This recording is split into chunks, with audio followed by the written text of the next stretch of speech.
এই মুহূর্তে আবহাওয়া অফিসে আছেন আমাদের সহকর্মী মানিক শিকদার, সরাসরি যুক্ত হচ্ছি তার সাথে।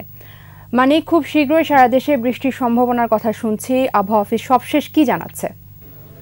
তাজদেবা, আপনি জানেন যে ওয়ালটন এয়ার কন্ডিশনার এক্সচেঞ্জ অফারে স্প্লিট এসিতে 23,000 টাকা পর্যন্ত নিশ্চিত ছাড়। ঢাকা সহ সারা দেশের মানুষ কিন্তু একটা তীর্থের কাকের মতো অপেক্ষা করছে যে বৃষ্টির জন্য। আবহাওয়া অফিস থেকে যেটা বলা হয়েছিল যে 2 তারিখ বৃষ্টি হবে, কিন্তু এখন পর্যন্ত আমরা রাজধানীতে কিন্তু বৃষ্টির দেখা আমরা পাইনি। যদিও রাজধানীতে বৃষ্টির দেখা নেই, কিন্তু আমরা বৃষ্টির দেখা পেয়েছি সিলেট অঞ্চলে। গত 24 ঘন্টায় সিলেটের জাফলং এলাকায় 57 মিলিমিটার বৃষ্টি হয়েছে এবং লালাখাল এলাকায় 26 মিলিমিটার বৃষ্টির তথ্য আমরা পেয়েছি।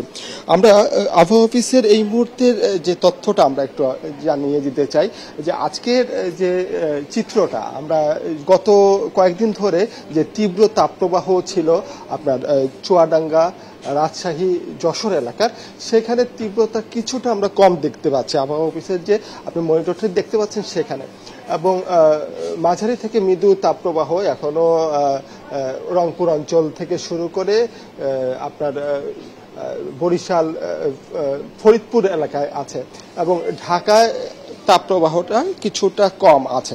আমরা যদি বৃষ্টিপাতের চিত্রটা একটু জানিয়ে দিতে চাই আপনাকে, এই মুহূর্তে যে চিত্রটা এখানে দেখা যাচ্ছে, আপনি দেখতেই পাচ্ছেন যে এখানে সিলেট, চট্টগ্রাম, চাঁদপুর, কুমিল্লা, নোয়াখালী এই যে অঞ্চলটি আছে সেখানে কিন্তু ভারী বৃষ্টিপাতের একটা সম্ভাবনা আছে এবং বজ্রসহ ভারী বৃষ্টিপাতের সম্ভাবনার কথা বলা হয়েছে।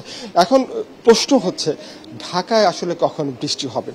আমরা আবহাওয়াবিদদের সাথে কথা বলেছিলাম, তারা যেটা বলেছেন আজকে বৃষ্টির একটা সম্ভাবনা আছে এবং সেটা হতে পারে সন্ধ্যা বা রাতের দিকে একটা বৃষ্টির সম্ভাবনা আছে, এবং বৃষ্টিপাতের ফলশ্রুতিতে যে তাপপ্রবাহ চলছে সেই তাপপ্রবাহটা কিছুটা কমবে এবং আগামী কয়েকদিন একটা বৃষ্টির সম্ভাবনা বলছে।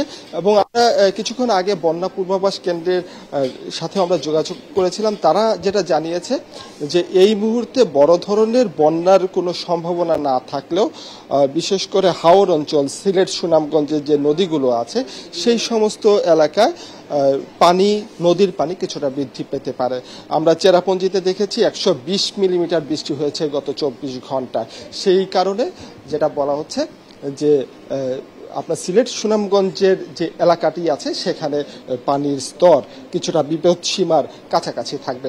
তো তাজনু ভাই, এই ছিল আমার কাছে এখানে থাকা সর্বশেষ তথ্য। মানিক, আপনাকে ধন্যবাদ। আবহাওয়া অফিস থেকে সরাসরি যুক্ত ছিলেন সহকর্মী মানিক শিকদার।